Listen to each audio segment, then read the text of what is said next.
కాపులు ఐక్యత సమావేశం జరుగుతుంది. కాపుల ఐక్యత గత కొన్ని సంవత్సరాలుగా మనం ఇలాంటి ప్రోగ్రాంలు ఎన్నో ఏర్పాటు చేసుకున్నాం, కానీ ఇది సక్రమంగా నడవట్లేదు.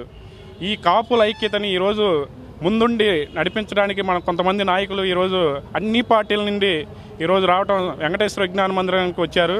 ప్రతి ఒక్కరు కూడా కాపుల ఐక్యతను సాటి రాబోయే రోజుల్లో రేపు వచ్చే ఎలక్షన్లో కూడా ప్రతి ఒక్క పార్టీ కూడా మన కాపులకి సక్రమంగా 5 ఎమ్మెల్యేలు, 1 ఎంపీ స్థానాన్ని ప్రతి పార్టీ నుంచి కూడా అనుసరించి ఇవ్వాలని చెప్పేసి కూడా మేము మా తరఫున కోరుకుంటున్నాము.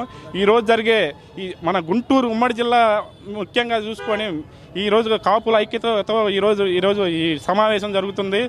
ఇదే వేదిక మీద పంచుకోవడానికి ప్రతి వైసీపీ నుంచి కానీ, అలాగే టీడీపీ నుంచి కానీ, అలాగే జనసేన పార్టీ నుంచి కానీ ప్రతి ఒక్కరు వస్తున్నారు. వీళ్ళు ప్రతి ఒక్కరు కూడా మనం ఐక్యతగా ఉండి మన జరిగే ఈ ప్రోగ్రామ్ని సక్సెస్గా చేసుకుంటూ ముందుకెళ్తూ మనం ఒక కాపుల్లో అనేక మంది రకాలు ఉన్నారు.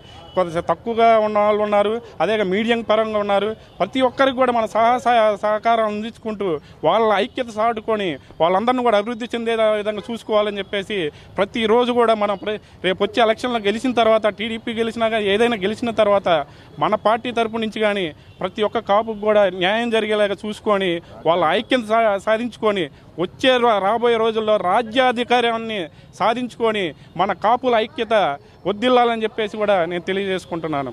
Thank you.